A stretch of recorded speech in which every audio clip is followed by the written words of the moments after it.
You are watching Xirtus. You go through those traumas, you meet those awful people, you have those awful experiences, and then you become something completely different. Now, if you can never unlive those experiences, you can never unlive the evils, you can never unlive the trauma.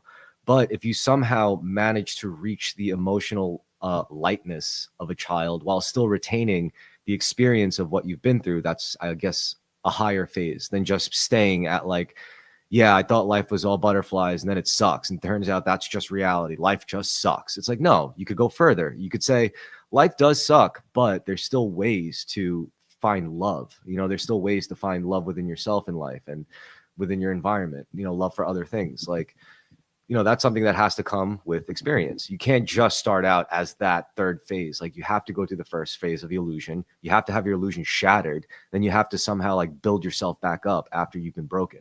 And that is like, I guess, the idea, right? That's the progress, the process. Well, what about, so someone just posted, what do you think about this? Kalani said, what do you think about apotheosis? So like the act of becoming a god, right?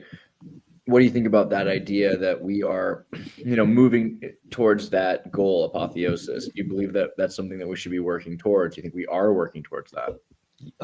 I think the only thing stopping that is we're already there. It's just a matter of, are we going to collectively accept it as our new reality?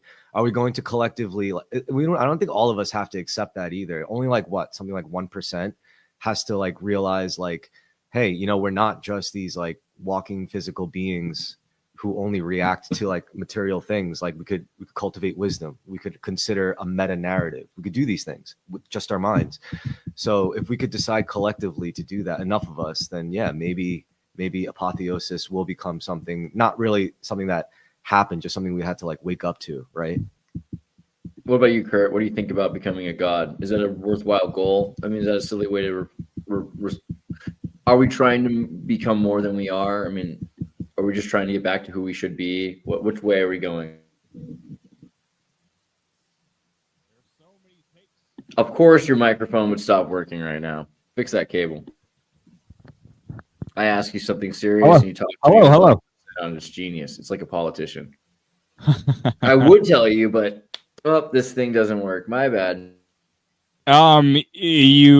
Language is limited. That's first of all, language is limited, so it's like I can give you different perspectives on what each connotation means, and that would be a whole thing. So I'm just going to skip that and try to give as much of a direct answer as possible. It's we already, represent the Godhood, in one way or another. We already are embodiments of the divine. Everything around you is, to a certain degree, at least to, certain texts, certain philosophies out there. So it's like, what is there to become if we're already part of that Godhood nature? The answer might not be, just nothing. There's nothing to do. There's nothing to achieve. That's probably that. Yeah, there's This is getting spicy. You could get a lot of different answers when it comes to, what do we achieve if we already have the Godhood? No. Well, I'm sorry to stop you, but I think another thing to consider is, what do you want to do now that you've attained Godhood? Maybe you could do it as a thought experiment. Like, let's say you bought into it, you're a fractalization, you're whatever, and it's like, what do you want to do? Maybe it's not about, well, what are we possibly going to become from here? No, it's like, well, you're God now, dude. What do you want to do with your life? Like, do whatever you fucking want. Hopefully it's nothing evil. No, I like that answer a lot. That wasn't running through my brain at all, and I just really liked the answer. You got to get props when they come up. Like, oh, I liked that a lot. It's like, so you're already a god. What do you do with your life? You're already empowered. What would a totally empowered person do? Like, well, it's like, I already have the ability to overcome all my pains, all my suffering, because I already have that. What is the only thing left to do? That I know I can overcome these things and live a good life. I think, that leads you to, what you think your life's calling is. I think, and sometimes, there's nothing wrong with your life calling, changing. Maybe for some people it changes too much. You can't, want to be a famous singer today and then wake up and decide you want to be a surgeon tomorrow. Maybe you can, I don't know, but I think that gives people problems. But just to expand on that, like when it's interesting because like I think about like manifesting sometimes, and like I think the best descriptions I've heard of it, or like I guess like instructions for it, weren't really like you think about it and it goes from point A to point B. Like there has to be like this reality tuning process. It's like first you have to tune yourself, because that's the only thing you could really control. You tune yourself to the desired reality. So it's like it has to go through a process of going from one frequency to another, where you go from the singer to the surgeon. It's not going to happen overnight. I mean, if you try to force that, then a lot of things could just fall apart, maybe on a quantum level, and just destroy your entire life. Whereas like if you take the necessary steps to tuning the patterns within you, like your actions, your thought patterns, your emotional patterns, maybe that's like really how manifestation is done. How like Godhood is done, how creation is done. Yeah. So the Marcus Aurelius quote, it roughly goes, if you think to yourself, what is the best thing for my community, you will never be an unhappy, unfulfilled person, because your next action because what's best for the people around you and what's best for your society at large is going to be what's best for you, and vice versa. That message can be a little bit distorted, like, oh, I guess if I'm just a billionaire. Some problems on that one, but yeah. It can be tempting to think, well, if I'm just a billionaire that owns everything, that'll be great for everyone because it's great for me. That isn't necessarily the case. You shouldn't necessarily want to have too much power in your life, for sure. But yeah, I think if that also equally puts the thought in your brain of like, well, I could either be a billionaire or I could sacrifice my entire life for the greater good if need be. If those two thoughts equally are in your brain, maybe it'll lead you to better decisions in your life and just a more fulfilling life in general.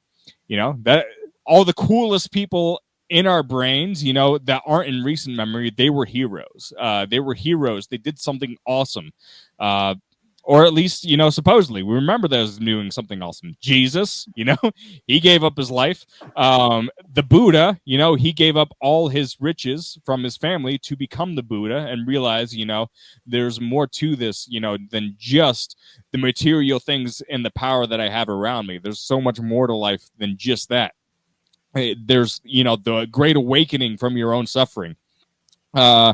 I'm sure, there's probably, I don't know much about Islam, but I'm sure, there's similar themes there.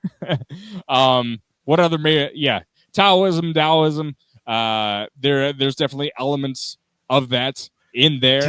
Do you think there's ways to turn like those things into a more crystallized or even more palatable way where normal people who aren't necessarily like spiritual or religious or esoteric or occult scholars could just like listen to and be like, actually, this kind of makes sense. Like one of the things I would say is like the ratio between service to self and service to others. I don't think it could be equal. It has to be like 51% service to others and 49% service to self. And if you go too far either way, like, I don't know, maybe you'll have problems in either your life or the lives of those around you. Yeah, it's like, what if this reality, if you take on such a burden that just tears you to shreds, It's like, that's a very real possibility. Like, I empathize with a couple of my coworkers. My boss, I consider him to be a pretty good guy. He's been working physical manual labor. He doesn't own the store, but he's the brother-in-law to the store owner. But he's, been doing the heavy lifting. He comes into work. He's about 63, I believe now, and you can see he's in a lot of physical pain. From doing what he's been doing for 30 years. It's manual labor jobs. They can be really hard on people. They can be really hard over time. And so it's like, that's a tough reality to face. Like, do I want to sacrifice my body to do this one singular thing? It really makes you think about, am I doing good things in the world?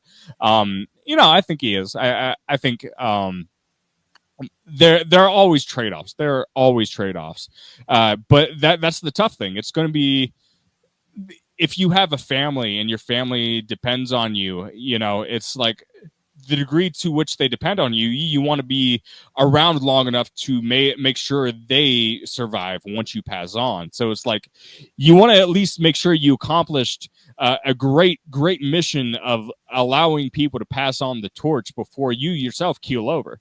And that's the degree. Well, maybe if you sacrifice too early, it'll be really bad for the people around you. And that's why that's why probably most figureheads would be like, yeah, that's why suicide is bad, is because you don't realize how much people love you or care about you. Do you like the trolley problem? No, because it's already solved. Sorry. How is it already solved? Sorry, I didn't mean to cut you off. I want to go back to that afterwards. It's already solved in the sense where it's a really sociopathic experiment. The guy, there was obviously evil minds that were behind the trolley, and like the more as a society we're focused on the people getting ran over, the less we're focused on the people that actually set up the sociopathic situation in which they are actively deciding that people are going to get murdered. Right. Well, the trolley costs money because the trolley is capitalism. That's everyone's paying to get on the trolley. I agree with that. It's capitalism itself is the trolley. Yes, and like the whole trolley problem is essentially a mass thought experiment designed to distract everyone from the reality. Like, no, you need to be murdering the people that are trying to murder the trolley people, because they set up a situation in which someone is going to die. It's another metaphor for essentially what is the Hunger Games. What is the answer to the Hunger Games? To participate in the Hunger Games? Is like, no, you just get rid of all the screwed up people that created the Hunger Games. That's why the trolley problem is solved. And so I like the variant loop where it's like you can divert it in a circle again, like you can, but it's only going to go back and start over. So you have to keep diverting it and buying time for the 5 people that are going to die for as long as you can stay awake. So you're like for 24, 36 hours standing there, flipping the thing, hoping that eventually someone creates an alternative that you can get them off the track or save their lives. But it's like Snowpiercer. How long can you go trying to keep the trolley problem from killing these people? Actually, yeah, Snowpiercer really is just like one big trolley problem. The real trolley problem was the people we railroaded along the way. That was a comment. I'm sorry. That one it made me laugh. I like that one a lot. But now the real problem is to derail the trolley and kill all the people on the trolley car. Right. That's the stall approach where you run over 5 people and then you shoot the other person on the other tracks from the train so that everyone has equity.